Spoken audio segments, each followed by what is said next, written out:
Perkenalkan, nama saya Putri Salah Damayanti dari Fakultas Ekonomi Bisnis Islam Negeri IAIN Kediri dalam mata kuliah Pendidikan Kewarganegaraan.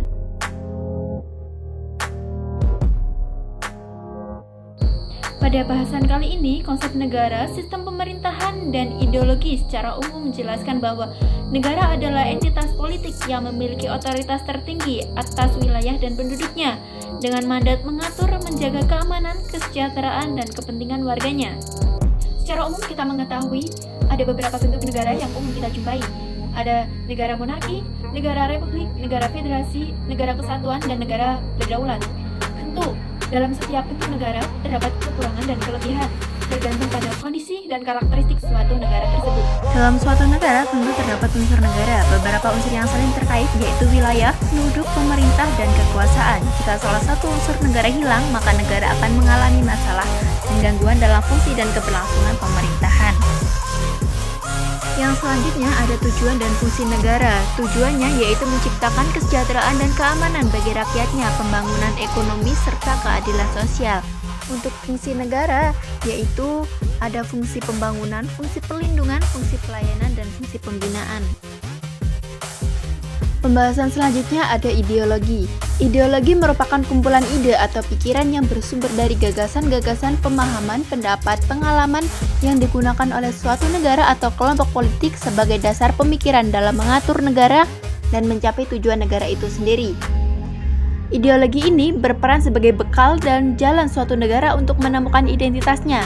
Ideologi membantu suatu negara dalam membuka wawasan yang memberikan arti dan menunjukkan tujuan dalam kehidupan bernegara. Ideologi perlu dimiliki oleh setiap negara karena ideologi digunakan negara sebagai landasan untuk memahami dan mengungkapkan dunia dan peristiwa dalam alam.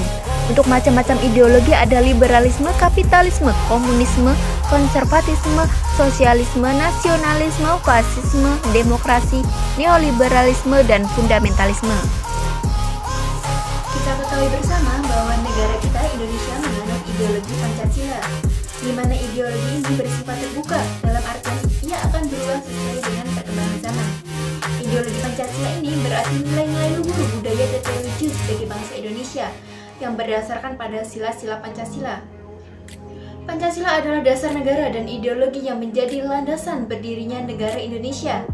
Sejarah bermula pada 1 Juni 1945 ketika Soekarno dan Muhammad Hatta mengajukan rumusan dasar negara kepada Badan Penyelidikan Usaha-Usaha Persiapan Kemerdekaan Indonesia atau BPUPKI.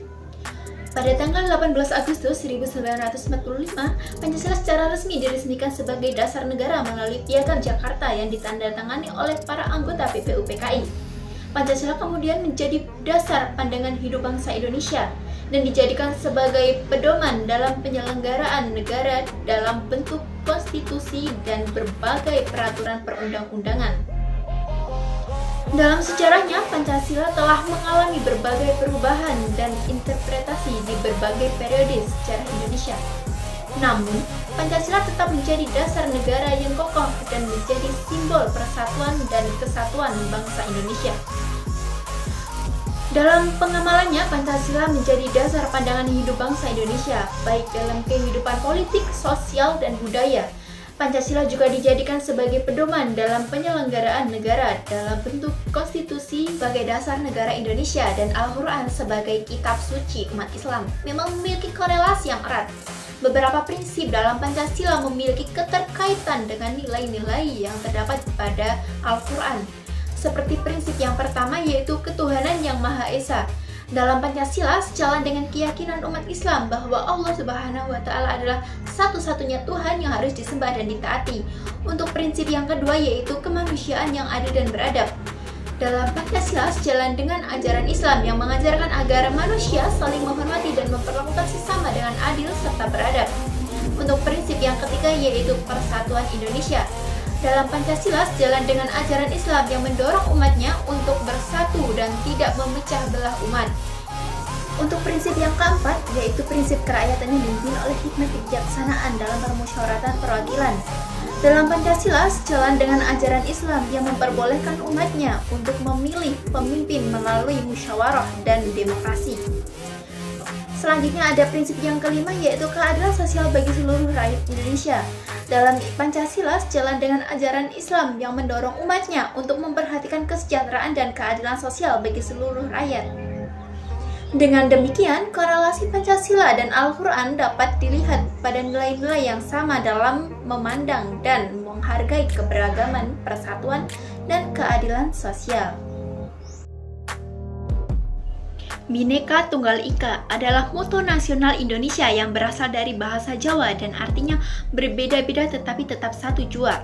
Moto ini menggambarkan keberagaman suku, agama, bahasa, dan kepulauan yang ada di Indonesia, namun tetap bersatu sebagai satu bangsa yang sama.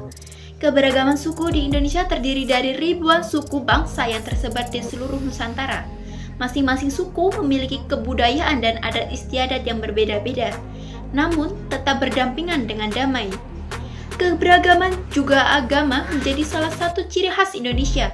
Agama mayoritas di Indonesia adalah Islam, namun terdapat juga agama lain seperti Kristen, Hindu, Buddha, dan Konghucu. Meskipun memiliki perbedaan dalam keyakinan beragama, namun rakyat Indonesia tetap menjunjung tinggi toleransi dan kerukunan antar umat beragama. Keberagaman bahasa juga menjadi ciri khas Indonesia. Terdapat lebih dari 700 bahasa daerah yang digunakan di seluruh wilayah Indonesia. Bahasa resmi di Indonesia adalah bahasa Indonesia. Namun, bahasa dari daerah tetap dipertahankan agar dijaga tetap lestari. Yang terakhir, Kepulauan Indonesia juga memiliki keberagaman yang luar biasa dengan ribuan pulau yang tersebar di seluruh wilayah Indonesia. Meskipun tersebar di pulau-pulau yang berbeda, rakyat Indonesia tetap merasa satu dalam kebersamaan dan persatuan. Moto Bhinneka Tunggal Ika mengajarkan kita untuk saling menghargai dan menghormati perbedaan yang ada, serta mempertahankan kerukunan dan persatuan sebagai satu bangsa. NKRI atau Negara Kesatuan Republik Indonesia adalah negara yang berdiri di atas dasar Pancasila dan UUD 1945. NKRI diakui oleh negara-negara lain sebagai negara yang merdeka dan berdaulat. NKRI juga memiliki beragam suku, budaya, agama, dan bahasa yang harus dijaga keutuhannya. Namun, belakangan ini Indonesia juga menghadapi ancaman radikalisme dan terorisme yang dapat mengancam keutuhan dan keamanan NKRI. Radikalisme dan terorisme adalah ideologi dan tindakan yang bertentangan dengan Pancasila dan merugikan keutuhan NKRI. Beberapa bahaya yang dapat mengancam radikalisme terorisme yang ada di Indonesia. Yang pertama ada membahayakan keamanan dan ketertiban masyarakat. Aksi-aksi terorisme dan radikalisme dapat menyebabkan kerusuhan dan ketidaknyamanan di masyarakat. Yang kedua ada mengancam keutuhan NKRI. Radikalisme dan terorisme dapat memecah belah masyarakat dan merusak keutuhan NKRI. Yang ketiga ada mempengaruhi pemikiran anak muda. Terorisme dan radikalisme dapat mempengaruhi pemikiran anak muda dan mengubah pandangan mereka tentang nilai-nilai Pancasila. Yang keempat ada merusak citra Indonesia di mata dunia. Aksi terorisme dan radikalisme dapat merusak citra Indonesia di mata dunia, yang dapat berdampak pada pariwisata dan investasi. Untuk mencegah bahaya dari radikalisme dan terorisme, pemerintah Indonesia telah melakukan berbagai upaya seperti meningkatkan keamanan dan menggalakkan kampanye. Perlu kita ketahui, konstitusi adalah dokumen hukum yang berisi tentang susunan, tata cara, dan prinsip-prinsip dasar negara. Konstitusi di Indonesia adalah Undang-Undang Dasar Negara Republik Indonesia atau UUD 1945 yang merupakan dasar hukum tertinggi di Indonesia. Konstitusi biasanya digunakan untuk mengatur mengenai susunan pemerintahan dan pengambilan keputusan. Konstitusi mengatur tentang bagaimana pemerintahan diatur dan dijalankan, serta siapa saja yang berwenang untuk mengambil keputusan. Yang berikutnya ada hak-hak dan kewajiban warga negara. Konstitusi mengatur tentang hak-hak dan kewajiban warga negara, seperti hak untuk mendapatkan pendidikan, hak untuk bekerja, dan kewajiban untuk membayar pajak. Yang berikutnya ada prinsip-prinsip dasar negara. Konstitusi membuat prinsip-prinsip dan nilai-nilai dasar yang menjadi landasan negara seperti demokrasi, hak asasi manusia, keadilan, dan persamaan.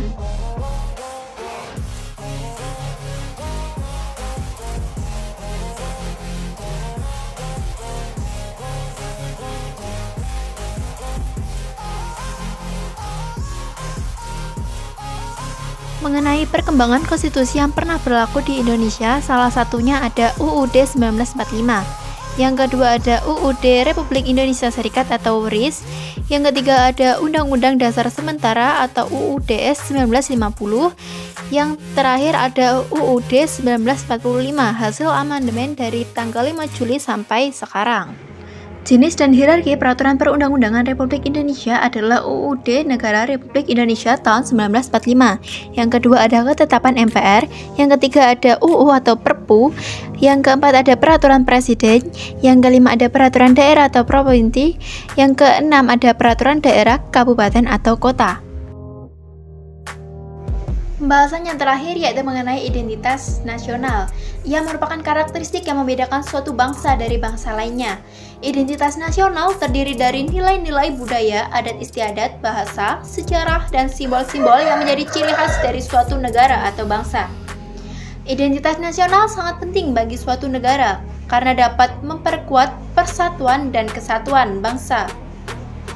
Identitas nasional juga dapat menjadi alat untuk mengembangkan rasa cinta, bangga terhadap negara dan bangsa, serta memperkuat rasa solidaritas dan kebersamaan dalam masyarakat.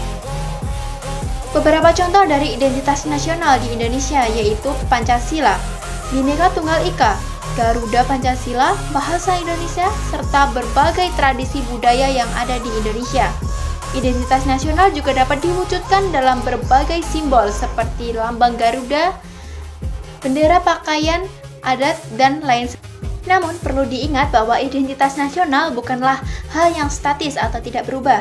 Identitas nasional dapat berkembang dan berubah seiring dengan perkembangan zaman, teknologi, dan perubahan sosial yang terjadi di masyarakat.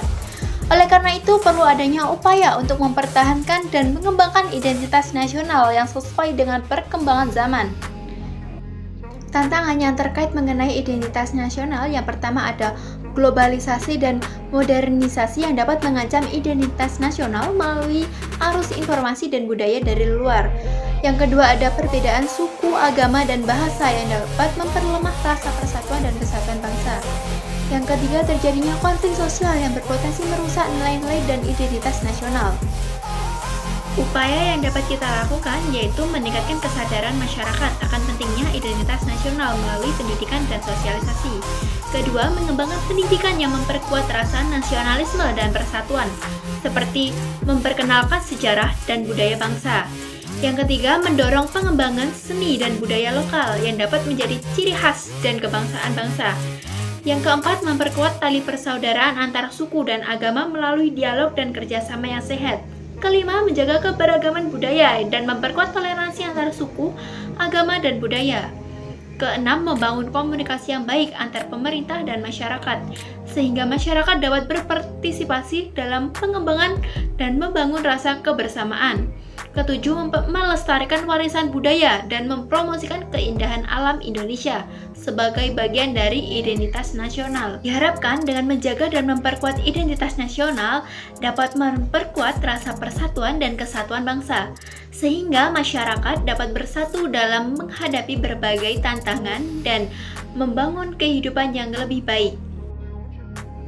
Cukup sekian yang dapat saya sampaikan. Jika ada kurang atau lebihnya, saya mohon maaf. Terima kasih telah menonton. Wassalamualaikum warahmatullahi wabarakatuh.